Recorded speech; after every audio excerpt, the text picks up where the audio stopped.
Bonjour à toutes et à tous et bienvenue dans cette nouvelle vidéo, nouveau retour de lecture et pas des moindres puisque je vais vous parler aujourd'hui du dernier Franck Tillier, La Faille, c'est chez Fleuve comme d'habitude.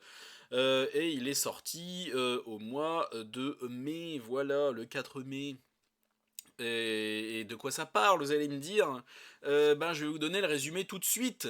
Je vous l'affiche pas à l'écran parce que vous êtes sur un téléphone que vous me regardez même pas, je vous sers de fond pour écouter, voilà, de fond sonore, voilà, vous m'écoutez, vous me regardez pas, en plus vous êtes sur téléphone hein, pour les trois quarts d'entre vous, donc vous pourrez pas lire ce que j'affiche, donc je le fais pour vous. La frontière entre la vie et la mort est peut-être plus trouble qu'il n'y paraît, une interpellation qui tourne au fiasco. Un officier admis à l'hôpital en urgence absolue. Pour le commandant Charcot, la lieutenant Lucienne Bell et le reste de l'équipe, la déroute est totale. Violente, mais la soif de justice est plus forte que jamais. Mis à l'écart, le temps que l'IGPN tranche sur sa responsabilité, Charcot se lance alors dans des investigations en dehors de tout cadre légal. Une enquête dangereuse et éprouvante qui laissera des traces. Du fin fond d'une abbaye ancestrale au couloir austère d'un hôpital psychiatrique, Charcot va être confronté à la folie et découvrir que lorsque la science ignore l'éthique, tout peut basculer. Et là, j'ai envie de dire, on a enfin un résumé qui colle bien à la réalité de ce que nous raconte le livre. Oui, parce que souvent, c'est des résumés un peu bidouillés, j'ai envie de te dire. Et donc, je vais le refaire vite fait. Oui, donc en fait, c'est ça. Juste, Charcot se lance alors dans des investigations en dehors de tout cadre légal. C'est juste qu'en fait, c'est par rapport au début, ça démarre sur les chapeaux de roue. On est vraiment, ça démarre directement par une interpellation. Voilà, on n'a pas de mise en contexte d'une équipe qui est là et puis d'un seul coup, voilà, il y a un meurtre qui arrive, machin. Non, non, là on est directement sur une interpellation. On entre en pleine interpellation sans contexte comme ça dans l'action directement. Donc la tête dedans d'un seul coup. Et lors de cette interpellation, il se passe plusieurs dingueries, ça tourne mal. On a d'un côté un membre de cette équipe, je ne vous dirai pas qui parce que ce serait un spoil trop important, je trouve. Alors ne vous en faites pas, chez moi il n'y a pas de spoil, vous pouvez vous abonner pour ceux qui ne me connaissent pas, regardez mes retours de lecture, chez moi il n'y a pas de spoil, sinon je le dis avant, donc là zéro spoil, aucun problème. Donc un des membres de l'équipe se retrouve dans le coma, mais un coma profond suite à un coup assez violent sur la tête. Et ce fameux taré qu'ils interpellent au début, en fait, se jette sous un train, se met devant un train à pleine vitesse et pend. Voilà, il nous a fait un paf le chien assez monumental. Ce qui fait que en fait, l'IGPN enquête sur la responsabilité de Charcot, en fait, de Franck Charcot, sur cette mort, voilà. Est-ce qu'il aurait pu éviter que le coupable meure ou pas, voilà, parce que ça, sur le coup, ça leur a paru chelou. Mais voilà, donc en fait, pendant le temps où l'IGPN enquête là-dessus, Franck Charcot ne peut pas travailler. C'est pas qu'il est mis à pied ou quoi, mais disons que c'est le temps de cette enquête-là et il bosse pas. Donc du coup, le cadre illégal, c'est ça. Il enquête quand même dans le dos de ses patrons, alors qu'il n'a pas le droit. C'est ça le cadre illégal. N'importe quoi. C'est un peu exagéré, mais c'est le seul truc du résumé qui est un peu exagéré. Et donc on démarre là. On en est là sur les chapeaux de roue, direct avec du drama, un membre de l'équipe dans le coma, un meurtrier qui meurt voilà sous un train, voilà, fracassé par un train. Donc c'est vraiment un démarrage vraiment fort, qui démarre fort.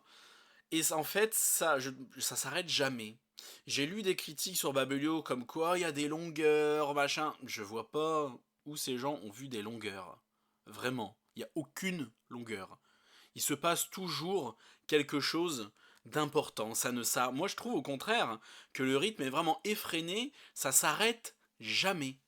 Ça ne s'arrête jamais. Il se passe toujours un truc fou, ou une révélation, ou une interpellation, des interrogatoires. Il y a toujours quelque chose qui se passe.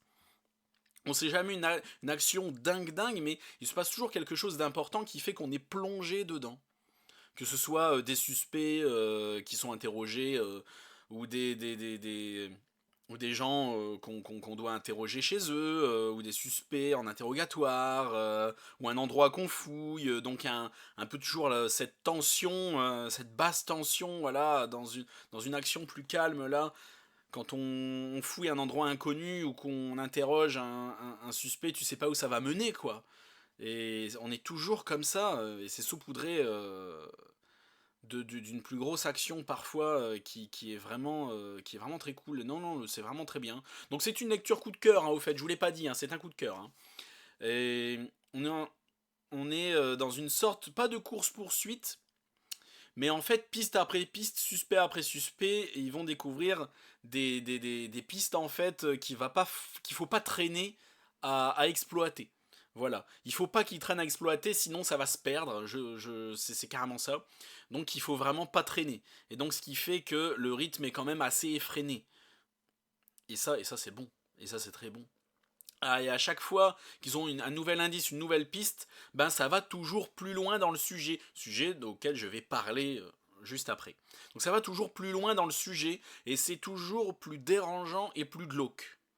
Jusqu'au moment où, en fait, voilà, au début, ça fait réfléchir. On pense aux sujets sociétaux, aux sujets scientifiques, voilà. Et on se dit que c'est des sujets qui peuvent faire réfléchir, jusqu'au moment où tu te dis ça va trop loin, où tu te dis ça va trop loin et tu peux plus y réfléchir, tu te dis non, ça va juste trop loin, c'est juste trop dingue. La folie des humains est allée trop loin, c'est juste pas possible. On peut pas relativiser là-dessus, ça va trop loin. Et donc tu finis par assister aux dingueries en te demandant jusqu'où ça va aller. Et c'est ça qui est bon, c'est ça que j'ai adoré. Voilà, ça va toujours plus loin. Et croyez-moi, ça va, je trouve, vraiment au bout du sujet. Il est allé, Franck Tillet, il a exploité le fil qu'il a voulu exploiter sur ce thème. À mon avis, il est allé au bout. Il a tiré le fil jusqu'au bout du rouleau et il ne pouvait pas aller plus loin. En tout cas, en 2023, là, avec l'avancée de la science d'aujourd'hui et la société d'aujourd'hui, il ne pouvait pas aller plus loin que ça. Je pense que sans avoir de problème après. Hein, voilà, je pense que là, il va bien au bout du sujet. Et ça, c'est cool. Surtout à la toute fin. J'ai trouvé ça dingue, je m'y attendais pas. Donc le sujet, qu'est-ce que c'est? Eh bien, en règle générale, le sujet, c'est la mort. Et bah forcément, la faille, t'as vu l'encéphalogramme, là, voilà. C'est la mort. Y a-t-il une vie après la mort? On nous parle de ça au début, on nous parle aussi des EMI, donc des EMI, des expériences de mort imminente, beaucoup. Et l'âme survit-elle au corps? Genre, quand le corps meurt, est-ce que l'âme meurt avec le corps? Déjà, est-ce que l'humain a une âme? Et que le corps meurt, est-ce que l'âme va ailleurs, dans l'autre monde? Est-ce qu'il survit au corps? Tu vois, c'est ça le sujet. Et de manière aussi plus scientifique, c'est aussi le fonctionnement du cerveau, qui englobe tout le sujet de la mort finalement. Parce qu'en fait, ils éteignent le cerveau pour justement créer une mort et essayer de rappeler les gens à la vie pour savoir ce qu'il y a. Enfin, c'est un délire, je te jure, c'est un truc comme ça et ça va hyper loin. Donc c'est le sujet du cerveau couplé qui englobe le sujet de la mort, des expériences de mort imminente. Et voilà, le cerveau, c'est vraiment l'élément central qui englobe vraiment la mort, les expériences de mort imminente et tout ce qui va autour. Et en fait, la limite du savoir que l'on a, que la science a sur le cerveau. C'est tout ça à la fois. Il y a j'allais dire plusieurs enquêtes dans plusieurs fils rouges. Disons que piste après piste, ils vont s'apercevoir que voilà, il y a des choses qui sont différentes d'autres en fait. Je sais pas comment être clair. Il va y avoir des meurtres évidemment, mais certains meurtres ne sont pas sont en corrélation indirecte avec d'autres. Comment dire? Ah, je sais pas. Je sais pas comment faire pour être clair. Mais enfin bon, bref, il y a plusieurs sous-enquêtes dans Nunes, il y a plusieurs branches. On va dire ça comme ça. C'est un gros tronc qui a plein de petites branches différentes. Et c'est une dinguerie. Et en fond, le sujet de fond aussi qui est très important, c'est aussi l'acharnement thérapeutique suite à ce membre de l'équipe qui est dans le coma dont je vous ai parlé tout à l'heure, l'acharnement thérapeutique et l'instrumentalisation par les médias et la politique de tout ça, et aussi l'éthique, est-ce qu'on doit brancher, laisser brancher jusqu'à ce que ça aille mieux ou débrancher. Bon, c'est ce membre de l'équipe-là est dans un paradoxe par rapport à cette question, est-ce on débranche ou est-ce qu'on laisse brancher pour survivre jusqu'au bout. Je peux pas vous en parler parce que ce serait un spoil, hein, mais vraiment, c'est une faille dans la loi française, en tout cas, que Franck Tillier exploite là. Et c'est très intéressant. Parce que j'allais dire, les deux côtés ont raison, du coup. Mais on sent quand même que Franck Tillier prend l'un des deux partis. On sent le parti qui prend et que, ben, du coup, moi, je suis d'accord avec lui, je le prends aussi, celui-là. Et oui, c'est très intéressant. Et c'est ce qui fait énormément réfléchir, notamment quand on regarde les infos le midi et le soir à la télé. Ça fait relativiser pas mal de choses et on ferait bien peut-être de se calmer sur ce terrain-là. Ce que j'ai kiffé, c'est que ça monte crescendo en fait. Au début, on effleure le sujet, voilà, la mort, tout ça, machin, dans le coma, voilà, c'est le début. Mais ça va toujours plus loin. Plus l'enquête avance, plus on a des pistes sérieuses, plus on a des suspects, et plus, voilà, plus on découvre les branches que tout ça prend, plus on voit les directions différentes, et plus ça va loin. Plus ça, les dingueries, tout ce que ces tarés essayent de découvrir sur la mort, ce qu'ils font pour découvrir plus de choses sur la mort sont de plus en plus graves en fait. Ça va assez loin, c'est hyper dangereux. Et plus ça va, plus c'est grave, plus c'est dangereux. Et ça monte tout doucement, crescendo, comme ça. On avance dans les dingueries et le rythme devient plus effréné dans le sens où ça devient toujours plus dangereux et plus grave. Et aussi, notre équipe d'enquêteurs devient psychologiquement aussi beaucoup plus fatiguée parce qu'ils n'arrivent pas à dormir, ils vivent des coups durs. Et en plus, tout ce qu'ils découvrent est de plus en plus difficile à accepter, même pour un être humain en général. Et donc, peu de sommeil, grande tension morale et psychologique, tu vois. Et ce qui fait que ils deviennent beaucoup plus sensibles. Et dès qu'il se passe quelque chose d'un peu plus physique, ça devient très compliqué.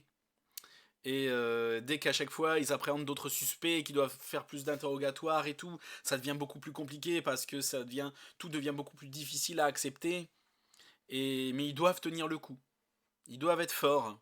Non seulement pour leur collègue est dans le coma, mais en plus ils ont une enquête à mener qui est très grave. Ils sont en plus au milieu ouais, au milieu des journalistes à cause de leur collègue qui est dans le coma. Enfin, c'est vraiment. Ils sont pris de toutes parts. Et c'est vraiment une dinguerie, quoi. Ils sont obligés de tenir le coup face à un sujet extrêmement grave, extrêmement glauque, et avec des moyens de fonctionner qu'on ne voit pas forcément ailleurs, j'ai envie de te dire. Surtout à la fin. Bon, encore le reste du temps, bon, oui, on a pu déjà le voir. Mais la fin, j'ai beaucoup aimé.